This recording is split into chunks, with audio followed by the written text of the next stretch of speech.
आज का दिन मेरी माँ के नाम समर्पित। आप लोगों के साथ मैंने अपनी माँ के बारे में बहुत कुछ शेयर किया है, लेकिन हमेशा लिख कर किया है। आज मेरी इच्छा है कि मैं उनकी कहानी अपनी ज़ुबानी सुनाऊं आपको। मेरी माँ की ज़िंदगी किसी कहानी से कम नहीं है और आप में से बहुत से लोगों की माएँ या आपकी दादी या नानी उस समय से होंगी जब उन्होंने आज़ादी का कुछ हिस्सा देखा होगा और आज़ादी के बाद उनके मन में अपने देश के प्रति बहुत प्रेम होगा और वो चाहते होंगे कि अपने बच्चों को भी बिल्कुल वैसा ही बनाएं जो अपने देश को बहुत प्यार कर सकें। तो मेरी माँ उन्हीं लोगों में से थी जो चाहती थी कि मैं बहुत पढ़ूं, किस्से, कहानियाँ और खैर स्कूल और कॉलेज की पढ़ाई में हमेशा अव्वल आऊँ, ये तो उनकी इच्छा थी ही। और वो चाहती थी कि मैं बहुत बड़ी एक सरकारी अफसर बन जाऊँ। क्यों? इसलिए कि मैं देश के लिए कुछ कर सकूँ। खैर मुझे बहुत खुशी है कि मैं उनके कुछ सपने तो साकार कर पाई। एक ऐसे सरकारी महकमे में काम किया जहाँ से लोगों को देश की उन्नति के बारे में, तरक्की के बारे में, समाज को बदलने के बारे में मैं बातचीत करती रही और मेरी माँ को इससे बहुत खुशी भी थी। मेरी माँ की शादी बहुत कम उम्र में हो गई थी, 16 साल की थी। एक ज़मींदार घर की लड़की थी। बहुत गुरूर था उनके मन में अपने एक बड़े घर की बेटी होने का। मेरी माँ बहुत ज़्यादा पढ़ी लिखी नहीं थी, सिर्फ शायद 8वीं क्लास तक ही वो पढ़ी थी। लेकिन मेरे पिता के साथ रहते रहते, जो बहुत पढ़े लिखे विद्वान व्यक्ति थे, बहुत बड़े इंजीनियर थे और बहुत सी चीज़ों में शौक़ रखते थे, बहुत सी चीज़ों का, उनके साथ रहते रहते मेरी माँ ने अपने को एक विदुषी जैसा ही बना लिया था। 4 भाषाएं बोलती थी और पढ़ती थी। उड़िया, हिंदी, इंग्लिश, बंगाली, तेलुगु, इतनी भाषाएं वो बोल सकती थी क्योंकि जहाँ जहाँ रही वहाँ की भाषाएं सीख गईं। बंगाली बहुत से उड़ीसा के लोग पढ़ सकते हैं तो वो बंगला पढ़ सकती थी और इन सब भाषाओं की फिल्में देखती थी। उन्हें फिल्में देखने का बहुत शौक था। अगर मेरे पापा मेरी माँ को खुश करना चाहते थे तो वो उन्हें फिल्म दिखाने ले जाते थे। हम लोग जब बहुत छोटे थे तो अगले दिन सुबह उठ के सुना करते थे। वो हमेशा सेकंड शो जाते थे, नाइट शो। घर का सारा काम ख़त्म करके जाते थे। भिलाई में छोटे छोटे सिनेमा हॉल थे जहाँ तेलुगु फिल्में चला करती थी, बंगाली फिल्में चला करती थी और हिंदी और अंग्रेज़ी तो चला ही करती थी। तो वो फिल्में देखती थी और नॉवेल्स पढ़ती थी। नॉवेल्स वो वाले जो ज्ञानपीठ पुरस्कार से सम्मानित नॉवल, कोई छोटे मोटे नॉवल नहीं। तो इन सब को पढ़ने के बाद वो मुझे सलाह देती थी कि तुम ये किताब पढ़ लो, और फिल्म देख के आती थी। उसके बाद वो मुझे अगले दिन अगर वो फिल्म पसंद आती थी दिखाने ले जाती थी। ऐसी एक फिल्म मुझे याद है, सत्यजीत रे की, वो बहुत उन्हें चाहती थी। तो फिल्म देख कर आई और अगले दिन उन्होंने मुझे कहा तुम्हें ये फिल्म ज़रूर देखनी चाहिए। और सोचिए भला वो कौन सी फिल्म थी? प्रतिद्वंदी।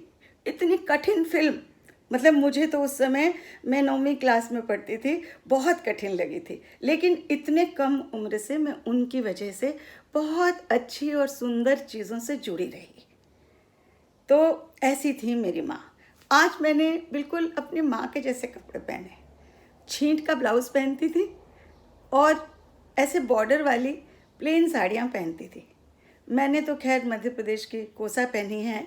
उस समय कोसा इतना प्रचलित नहीं था तो वो बंगाली साड़ी पहना करती थी, पर ऐसे ही बॉर्डर होता था, प्लेन साड़ी होती थी और छींट का ब्लाउज़ होता था। छींट का ब्लाउज़ इसलिए कि मैंने कहा ना, वो आज़ादी के उस माहौल से जुड़ी हुई थी, तो स्वदेशी की वजह से पहना करती थी। लेकिन सबसे मज़े की बात है कि आज जिस माँ के बारे में मैं इतने गरूर के साथ बात कर रही हूँ, मेरी उनसे बिल्कुल बनती नहीं थी। बचपन से 36 का आंकड़ा था। वो जो कहती थी मैं उसके विरोध में कहती थी। और जब तक मेरी शादी नहीं हो गई, जब तक मेरे बच्चे नहीं हो गए, मैं उनको नहीं समझ पाई। लेकिन जब मेरे बच्चे हो गए तो उसके बाद मैं समझ पाई कि मेरी माँ मुझे जो कुछ भी करने को कहती थी, क्यों करने को कहती थी। आज मैं जो कुछ हूँ उनकी वजह से हूँ, और शायद मैं बिल्कुल उनके जैसी हूँ। सबसे अच्छी बात यह है कि मैं उनके जैसी हूँ, और मुझे इस बात पर बहुत गर्व है कि मैं उनके जैसी हूँ। जब हमारी लड़ाई होती थी ना, तो मेरे पापा मुझे बोलते थे कि तुम क्यों उनसे लड़ रही हो, तुम तो बिल्कुल उन जैसी हो। तो तुम दोनों की बात में कभी समझौता हो नहीं सकता, लेकिन अब हम में समझौता हो गया है, क्योंकि देखिए वो तो बड़ी हैं और वो अपना गरूर बनाए रखती हैं, लेकिन उनके सामने मैं अब झुक जाती हूँ। और पिछले साल मैंने एक कविता लिखी थी। आप लोगों ने वो कविता पढ़ी भी है। मैं चाहूँगी कि वो कविता मैं आपको सुनाऊं,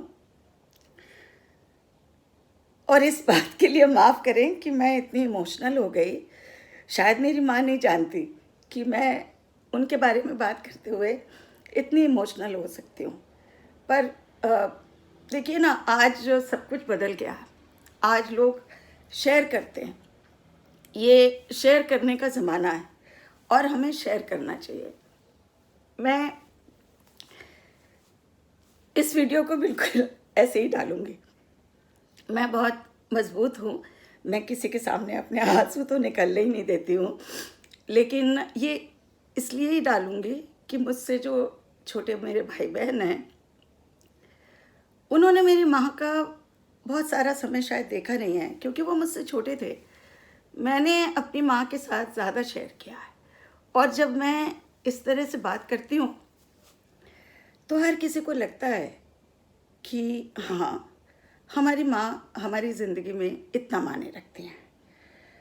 तो मैंने कहा ना कि अब मैं बिल्कुल उनके जैसे ही हो चुकी हूँ, और मैंने एक कविता पिछले साल लिखी थी, उसको मैं आपको सुनाना चाहूँगी।